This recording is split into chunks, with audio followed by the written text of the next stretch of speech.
जय श्री राम दोस्तों। आज मैं आपके लिए कहानी लेकर आई हूँ जिसका नाम है गिलहरी और जादुई तालाब। एक जंगल में एक बुलबुल नाम की एक गिलहरी रहती थी। वो बहुत चंचल और उछल कूद करती थी। कई बार जंगल के जानवर उसे समझाते थे कि इतनी उछल कूद और शरारत करना ठीक नहीं है, लेकिन वो नहीं मानती थी। उसे इस तरह सब करने में मजा आता था। एक दिन बुलबुल एक पेड़ पर उछल कूद कर रही थी। तभी वहां भोलू भालू आया। बुलबुल कूद कूद कर उसकी पीठ पर बैठ गई। तब भोलू ने कहा, बुलबुल बहन, आज भी रोज की तरह शैतानी कर रही हो। पिछली बार तुम्हारे कारण मेरा पैर फिसल गया और मैं कीचड़ में जा गिरा था। यह सुनकर बुलबुल हंसने लगी। बुलबुल ने कहा, माफ करना भोलू, तुम्हें देखकर तुम्हें छेड़ने का मन करता है, लेकिन मैं वादा करती हूँ आज तुम्हारे साथ कोई शरारत नहीं करूंगी। भोलू एक पेड़ के नीचे लेटकर आराम करने लगता है। कुछ देर बाद बुलबुल की आवाज सुनकर वो उठ जाता है। बुलबुल कहती है, बचाओ बचाओ, मैं यहाँ पेड़ की डाल पर फंस गई हूँ। भोलू वहाँ पहुँचता है तो देखता है बुलबुल अपनी पूंछ के सहारे लटकी हुई है और कभी भी गिर सकती है। वो दौड़कर जाता है और सभी जानवरों को बुला लाता है। बुलबुल कहती है, भाइयों मुझे बचा लो, मैं पेड़ पर चढ़ रही थी, तभी तो टहनियों के बीच मेरी पूंछ अटक गई। कुछ देर बाद जिराफ वहाँ पहुँचता है। वह गिलहरी को पेड़ से छुड़ाकर नीचे रख देता है। बुलबुल सबका धन्यवाद करती है। तब भोलू कहता है, देख लिया शरारत करने का नतीजा। वादा करो आगे से कभी भी शरारत नहीं करोगी। बुलबुल वादा कर लेती है। वो 2 दिन चुपचाप अपना खाना खाकर एक पेड़ पर बैठी रहती है, लेकिन उसका मन बहुत उदास था। उसे तो उछल कूद करने में मजा आता था। एक दिन वो पेड़ पर बैठी थी, तभी उसने देखा चंचल बंदर इधर डाल से उस डाल पर कूद रहा था। यह देखकर बुलबुल का मन भी यही सब करने को होने लगा। अगले दिन उसने फैसला किया कि वह जंगल से दूर दूसरे जंगल में जाकर खेला खेलेगी, जिससे गांव वालों को उसकी शरारत के बारे में पता नहीं लगेगा। सुबह होते ही वो सबसे बचती बचाती दूसरे जंगल में पहुंच गई। वहां पहुंचते ही उसे एक बड़ा सा तालाब दिखाई दिया। उसने सोचा क्यों ना पहले नहा लिया जाए।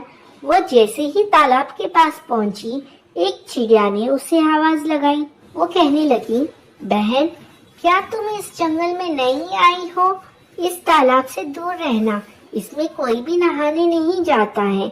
उसके शरीर का एक हिस्सा गायब हो जाता है जो भी इस तालाब में नहाता है। बुलबुल ने कहा, वाह, ऐसा कैसे हो सकता है? तुम झूठ मूठ में मुझे डरा रही हो। चिड़िया कहती है, तुम्हारी मर्जी, मैं तो तुम्हें सावधान कर रही थी। जाओ नहाकर देख लो, पता लग जाएगा। बुलबुल नहीं मानी। उसने तालाब में डुबकी लगा ली। उसे बहुत मजा आया। वो बहुत देर तक तालाब में नहाती रही। जब ये तालाब से बाहर निकली तो चिड़िया उसे देखकर हंसने लगी। बुलबुल कहती है, तू क्यों हंस रही है? इस पर चिड़िया कहती है, तुम्हारी पूंछ कहाँ है? बुलबुल ने पलटकर देखा तो उसकी पूंछ नहीं थी। बिना पूंछ के वो बहुत बुरी लग रही थी। बुलबुल रोने लगी और तालाब के पास जाकर उससे अपनी पूंछ वापस मांगने लगी। सुबह से शाम होने लगी, लेकिन तालाब से पूंछ वापस नहीं मिली। हार कर बुलबुल वापस चलने लगी। तभी तालाब से आवाज आई, यह जादुई तालाब है। तुम्हें चिड़िया ने मना किया था यहाँ नहाने के लिए, लेकिन तुम नहीं मानी, इसलिए तुम्हारी पूंछ चली गई। तब बुलबुल बहुत रोते हुए कहती है, मुझे माफ कर दो। अब मैं कभी किसी से बिना पूछे उसकी कोई चीज इस्तेमाल नहीं करूंगी। तालाब कहता है, अब तुम अपने जंगल में जाकर सब जानवरों से माफी मांगो और आज से शरारत करना बंद कर दो। जंगल में सबकी मदद करो, फिर धीरे धीरे तुम्हारी पूंछ वापस आ जाएगी। बुलबुल जंगल में वापस आ जाती है। अगले दिन सब बिना पूंछ की गिलहरी की हंसी उड़ाने लगते हैं, लेकिन बुलबुल बुरा नहीं मानती। वो सबसे माफी मांगती है। फिर वो सबकी मदद करने का वादा करती है। वो बरसात में चिड़िया के बच्चों के लिए दाना ला कर देती है, पेड़ से फल तोड़कर नीचे गिराती है, जिससे भोलू भालू उन्हें उठाकर खा सके। इसी तरह वो सब जानवरों की मदद करने लगती है, जिससे सब उसे दुआएं देते हैं। उनकी दुआओं से उसकी पूंछ धीरे धीरे वापस आ जाती है। यह देखकर गिलहरी बहुत खुश होती है। दोस्तों, ये कहानी से हमें यह शिक्षा मिलती है कि बिना किसी की आज्ञा के हमें उसकी चीज इस्तेमाल नहीं करनी चाहिए। जय श्री कृष्णा। राधे राधे। मालिक और काना नौकर। एक बार की भांति एक घर में एक नौकर था। उसका नाम तो पप्पू था, लेकिन उसका मालिक उसे काना कहकर बुलाता था, क्योंकि उसकी एक आंख खराब थी। वो नौकर जब मालिक की तरफ देखता है तो मालिक को लगता था कि वो दूसरी तरफ देख रहा है, और जब वो दूसरी तरफ देखता है तो लगता है जैसे कि मालिक को देख रहा हो। कोई भी बात होगी, अपनी बात कहने से वो नहीं चूकता था। बहुत बोलता था, दिन भर बक किए रहता था। फिल्म, रसोई घर, पढ़ाई लिखाई तथा अड़ोस पड़ोस के साथ साथ दुनिया में क्या हो रहा है सबकी खबर रखता था। मोहल्ले की हर नई खबर भी पप्पू ही उसके मालिक को बताता था। घर का काम धाम भी अच्छे ढंग से करता था। घर में सब उसे प्यार करते थे, लेकिन उसके मालिक की उससे बिल्कुल नहीं पटती थी। काना है, लेकिन अपने को किसी फिल्मी हीरो से कम नहीं समझता है। उसका मालिक उसे बात बात पर काना कहता रहता, या यूं समझिए कि वो उसे कभी पप्पू कहता ही नहीं था। वो उसे अपनी तरफ से काना नाम ही दे चुका था। वो उसे काना कहता है तो वो बुरा भी नहीं मानता था, उसे प्रेम से ही बोलता था। वो एक बार उसने उसके मालिक से पूछा भी था कि मेरा नाम तो पप्पू है, अच्छा नहीं लगता क्या आपको? तब उसके मालिक ने कहा, पप्पू नाम तो ठीक है, लेकिन काम के अनुसार या रंग रूप के अनुसार नाम हो तो और भी ज्यादा अच्छा लगता है। अब देख, मेरा नाम चिराग है, क्योंकि मैं इस घर का इकलौता लड़का हूँ। तुम आंख से काने हो, इसलिए तुम्हारा नाम काना नाम है। तुम्हारे लिए एकदम ठीक रहेगा ये नाम। इसके बाद उसने कभी उसके मालिक से काना कहने की शिकायत नहीं की। वो उसे काना कहता है तो उसके मालिक को बहुत मजा आता था। एक दिन उसका मालिक साइकिल से बाजार जा रहा था। तभी अचानक एक जीप ने धक्का मारा और वो घायल हो गया। कुछ लोगों ने उसे उठाकर अस्पताल में भर्ती किया। पता चला कि उसके एक पैर में गंभीर रूप से चोट आई है। डॉक्टर ने बताया कम से कम 4-5 महीने तो बिस्तर पर लग ही जाएगा ये। एक हफ्ते बाद जब उसका मालिक घर आया तब काना ने कहा, बहुत दुखी की बात है छोटे साहब, अब आपका एक पैर खराब हो गया। पप्पू ने ऐसा कहा तो उसको लगा कि वो लंगड़ा कहकर चिढ़ा रहा है उसे। मन ही मन उसके मालिक को बहुत बुरा लगा, लेकिन वो उसे डांटता कैसे? उसने तो उसे ही खुले शब्दों में लंगड़ा भी नहीं कहा था, और फिर पता नहीं उसने ये बात उसे चिढ़ाने के लिए कही थी या सहानुभूति वश कही थी। जो भी हो, पप्पू ने 3 महीने तक उसके मालिक की सेवा की और 3 महीने में ही उसका मालिक चलने लायक हो गया। ये सब पप्पू की सेवा का ही परिणाम था। उस दिन से उसके मालिक ने उसे काना बोलना छोड़ दिया। दोस्तों, इस कहानी से हमें यह सीख मिलती है कि सच्ची सेवा और निष्ठा के माध्यम से ही किसी के प्रति सम्मान और समझ विकसित होती है। बाहरी विशेषताओं से ज्यादा महत्वपूर्ण किसी की सेवा और योगदान होता है। जय श्री कृष्णा। राधे राधे। संतोष की नेक दिली। एक गांव था। गांव में खिलौने बेचने वाला रहता था। उसका नाम था संतोष। अपने नाम के अनुरूप वो संतोषी भी था। दिन भर कड़ी मेहनत के बाद उसे जो भी मिल जाता उसी में उसको संतोष था। एक दिन वो पास के गांव में खिलौने बेचने गया।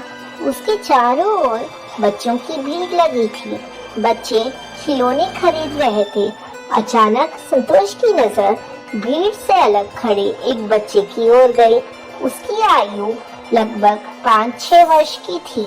वो बच्चा लगातार एक ही गुब्बारे की ओर देख रहा था। तब संतोष ने उसके पास जाकर पूछा, बेटा तुम्हारा क्या नाम है? क्या तुम्हें गुब्बारा चाहिए? इस पर उस बच्चे ने कहा, मेरा नाम आलोक है, मैं हरा वाला गुब्बारा लूंगा, लेकिन मेरे पास पैसे नहीं है। बच्चे ने तुतलाती आवाज में कहा। इस पर संतोष कहता है, कोई बात नहीं, जब तुम बड़े हो जाना तब मुझे पैसे दे देना। संतोष ने हरा गुब्बारा उसके हाथ में पकड़ाते हुए कहा। बच्चा गुब्बारा पाकर बहुत खुश था। संतोष भी खिलौना बेचने में लग गया। अचानक उसके कानों में किसी औरत की आवाज पड़ी। कितनी बार मना किया है कि घर से बाहर मत निकला कर, लेकिन तेरी समझ में आता ही नहीं। अरे ये गुब्बारा तुझे किसने दिया? इस पर संतोष ने औरत का गुस्सा भांपते हुए उसे समझाकर कहा, बहन मैंने दिया यह गुब्बारा। बच्चा गुब्बारे की ओर देख रहा था। मुझसे रहा नहीं गया सो दे दिया। वैसे भी बच्चे तो भगवान का रूप होते हैं, सारी दुनिया के होते हैं। इस पर वो औरत बच्चे से गुब्बारा छीनकर संतोष को थमाते हुए कहती है, कैसे होते हैं सारी दुनिया के? यह मेरा बेटा है, एक गुब्बारा देने से ये तेरा थोड़ी ही हो जाएगा। अरुण तुम लोगों को इसी तरह रूप बदल बदल कर आते हो और बच्चे को उठाकर ले जाते हो। अब संतोष अपने गांव वापस आ गया। उस दिन उसने कुछ खाया पिया नहीं। उसे रात भर नींद नहीं आई। वह उसी बच्चे के बारे में सोचता रहा। कुछ दिनों बाद वह फिर उस गांव में पहुंचा। दिन भर खिलौना बेचने के बाद वह अपने गांव की ओर चल दिया। उसे गांव पहुंचने के लिए बीच में जंगल पार करना पड़ता था। अभी उसने जंगल में प्रवेश किया ही था कि उसके कानों में किसी बच्चे के रोने की आवाज पड़ी। वह आवाज की दिशा में तेजी से बढ़ा। पास जाने पर उसने बच्चे को देखा तो सहम सा गया। यह वही बच्चा था जिसे उसने गुब्बारा दिया था। बेटा इतने घने जंगल में आने का साहस कैसे हुआ? अगर तुम्हारी माँ को इस बारे में पता चला तो वो तुम्हें बहुत पीटेगी। इस पर बच्चा चुपचाप था। भय की वजह से उसके मुंह से एक शब्द भी नहीं निकला। संतोष ने बच्चे को गोद में उठाया और वापस उसके गांव की ओर चल दिया। वो बच्चे को लेकर उसके घर पहुंचा। घर पर भीड़ लगी थी। बच्चे को देखकर सभी के मुरझाए चेहरों पर खुशी की लहर दौड़ गई। बच्चे की माँ ने उसे सीने से लगा लिया। सभी संतोष का धन्यवाद दे रहे थे। बच्चे की माँ बड़ी शर्मिंदा थी। उसने माफी भी मांगी और कहा, भैया मुझे माफ कर दो। उस दिन मैं तुम्हें बहुत बुरा भला कह गई। आज तुम ना होती तो। इस पर संतोष कहता है, बहन यह तो मेरा फर्ज था। और बच्चे किसी एक के नहीं बल्कि सारी दुनिया के होते हैं। दोस्तों इस कहानी से हमें यह सीख मिलती है कि सच्ची दया और मानवता का कोई भी कार्य, चाहे वो कितना भी छोटा क्यों ना हो, समाज में बड़ा सकारात्मक बदलाव ला सकता है। बच्चों की मदद करना और उन्हें प्यार देना सबका फर्ज है। जय श्री कृष्णा। राधे राधे। नन्ही चिप्पी और गुफा का रहस्य। बहुत समय पहले की बात है। एक घना जंगल था जहाँ पेड़ पौधे, रंग बिरंगे फूल और जानवरों की भरमार थी। जंगल के बीचों बीच एक छोटी सी चिप्पी नाम की चूहिया रहती थी। चिप्पी केवल एक साधारण चूहिया नहीं थी, वो जंगल की सबसे छोटी और सबसे तेज जासूस थी। उसकी आंखों में हमेशा एक चमक रहती थी, जैसे वो हर रहस्य का हल ढूंढने को तैयार है। चिप्पी को अपने जंगल के दोस्तों से बहुत प्यार था, लेकिन उसे हमेशा जंगल के अंदर छुपे रहस्यों का पीछा करने का शौक था। एक दिन जंगल में अजीब सी घटनाएं होने लगी। पहले तो पेड़ पौधों के पत्ते गायब होने लगे, फिर जंगल में विचित्र आवाजें आने लगी। सभी जानवर डर के मारे चुप हो गए थे, लेकिन चिप्पी ने तय किया कि वो किसी तरह इस रहस्य का पता लगाएगी। किसी ने तो हमारे जंगल का खजाना चुराया है, चिप्पी ने सोचा और उसने अपनी जासूसी शुरू कर दी। उसने सबसे पहले जंगल के सबसे पुराने पेड़ के पास जाकर छानबीन की। वहाँ कुछ अजीब निशान थे, जैसे कोई बड़े कदमों से चल रहा हो। चिप्पी ने ध्यान से देखा और पाया कि इन निशानों का रास्ता तो एक गहरी गुफा की तरफ जाता था। गुफा की दिशा ने चिप्पी का दिल दहला दिया, क्योंकि वो गुफा बहुत पुरानी और रहस्यमय मानी जाती थी। लेकिन चिप्पी ने डर को अपने ऊपर हावी नहीं होने दिया और मिक्की, उसके दोस्त कुत्ते को साथ लिया। दोनों जंगल के गहरे हिस्सों की ओर बढ़े, जहाँ रात के अंधेरे में भी चिप्पी ने अपनी आंखों से रास्ता दिखाया। जब वे गुफा के पास पहुंचे तो उन्हें अंदर से कुछ हलचल की आवाज सुनाई दी। चिप्पी ने मिक्की को इशारा किया और दोनों धीरे धीरे गुफा के अंदर घुस गए। गुफा में एक अजीब सा धुआं था और वहाँ एक जादुई दरवाजा था जो बंद था। चिप्पी ने ध्यान से देखा और पाया कि दरवाजे के पास एक पुराना पत्थर रखा हुआ था। वह पत्थर कोई साधारण पत्थर नहीं था, वह किसी गुप्त कोड के रूप में था। चिप्पी ने सोचा और उसे घुमाया। जैसे ही पत्थर घुमा, दरवाजा खुल गया और चिप्पी और मिक्की अंदर घुस गए। वहाँ एक पुराना खजाना रखा हुआ था, लेकिन वो खजाना सोने चांदी का नहीं था। वो खजाना था जंगल के सारे रहस्यों का संग्रह। उन पुराने दस्तावेजों में जंगल के इतिहास और उसके अनमोल खजाने के बारे में जानकारी थी। चिप्पी ने दस्तावेजों को पढ़ा और समझा कि यह खजाना किसी और के लिए नहीं, बल्कि जंगल की सुरक्षा के लिए था। वह खजाना जंगल की सभी नाजुक और महत्वपूर्ण जानकारियों को संजोए हुए था। चिप्पी ने सबको बताने का फैसला किया कि असल में यह खजाना जंगल के लिए था और यह सही हाथों में था। वह दस्तावेज लेकर जंगल के मुख्य स्थान पर पहुंची, जहां सभी जानवर इकट्ठे थे। उसने सबको बताया कि जंगल की रक्षा के लिए हमें एकजुट रहना होगा और यह खजाना हमें हमेशा सचेत रहने की याद दिलाएगा। अब जंगल में फिर से शांति लौट आई। सभी जानवर चिप्पी की बहादुरी और तारीफ करने लगे। चिप्पी को अब सब जंगल की सबसे छोटी जासूस कहकर पुकारते थे और जंगल के सारे रहस्यों को सुलझाने का उसका सफर जारी था। दोस्तों, इस कहानी से हमें यह सीखने को मिलता है कि कभी भी कोई भी समस्या या रहस्य छोटा नहीं होता। अगर हम अपने डर को हराकर मेहनत करें तो हर मुश्किल का हल मिल सकता है। साथ ही जब हम एकजुट होकर काम करते हैं तो कोई भी मुश्किल हमें हरा नहीं सकती। जय श्री कृष्णा, राधे राधे। मेहनत का फल। एक बार की बात है, दीपावली के 4 दिन रह गए थे। लोटपोट के सभी बच्चों में उत्साह था। सबको अपने अपने घर से आतिशबाजी खरीदने के लिए पैसे मिल चुके थे। वीनू और टीनू को भी मिल चुके थे।